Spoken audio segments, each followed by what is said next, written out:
Teenagers laughed at a weak old man in the park. The forgotten veteran, the park was loud with laughter. A group of teenagers sat on a bench, joking, scrolling their phones, and recording random videos for social media. Just a few steps away, an old man slowly walked past them. His clothes were worn out, his shoes were dusty, his hands trembled slightly as he held a small paper bag. "Yo, look at this guy," one teen whispered, trying not to laugh. Another pulled out his phone and started recording. "A bro looks like he hasn't eaten in weeks."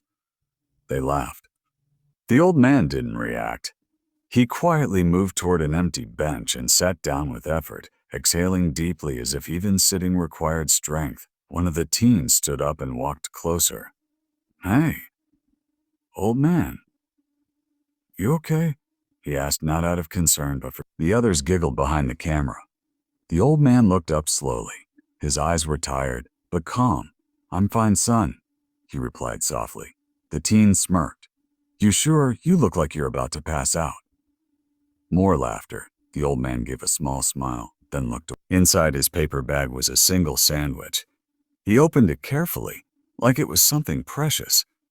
Just as he was about to take a bite, a little boy ran past him, chasing a ball, and tripped hard onto the ground. The boy cried instantly. Without hesitation, the old man stood up. Slowly, painfully, but urgently, he walked over and knelt beside the boy. "Hey, you're okay," he said gently, helping him sit up. He tore a piece of his sandwich and handed it to the boy. "Here, eat this. It'll help." The teenagers stopped laughing. They watched quietly. The boy's mother rushed over, worried. "Oh my God, are you okay?" she asked, hugging her son. "He's all right," the old man said calmly. "He just needs a moment." The mother looked at the old man, relieved. Thank you so much," she said. The old man nodded and slowly stood up again. As he turned back toward his bench, a strong gust of wind blew through the park. Something fell out of his coat pocket and landed on the ground. One of the teenagers noticed it. "Hey!" Something dropped, he said, walking over. He picked it up. It was an old, worn-out photograph and the small medal attached to a ribbon. The teen looked closer. His expression changed. "Guys, stop recording," he said quietly. The others looked confused. "What happened?" one asked. The teen swallowed. This is a military medal." The group fell silent. He turned the medal over. There was a name engraved on it, along with a symbol of honor. They all looked toward the old man, now sitting alone again on the bench. No one laughing anymore. The teen slowly walked up to him. "Sir," he said, this time with respect. The old man looked up. For a moment, his eyes widened slightly. He gently took the medal back. "Thank you," he said. One of the teens asked quietly, "Were you in the army?" The old man paused, then nodded. "What did you do?" Another asked. The old man looked down at the medal. His voice was calm but heavy. "I served with my brothers. We protected people. We lost many." Silence filled the air. The same boys who were laughing just minutes ago now couldn't even look him in the eye. The first teen slowly spoke. "Sir, we're sorry." The old man looked at him, then gave a gentle smile. "It's all right," he said. "You're young. You don't know every story you see." That sentence hit harder than anything. One of the teens quietly turned off his phone.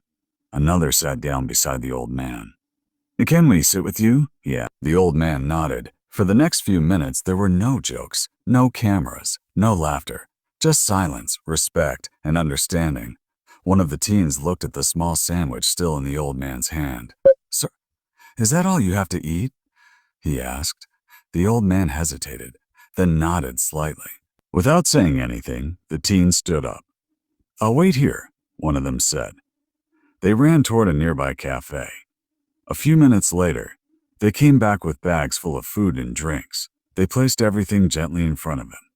The old man looked surprised.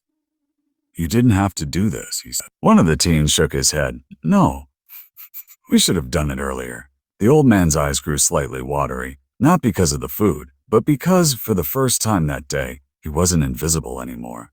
As the sun began to set, the group sat together on the bench, talking, listening, learning. In the video that was once meant to mock someone, was never posted, because some moments are meant to change you, not entertain others.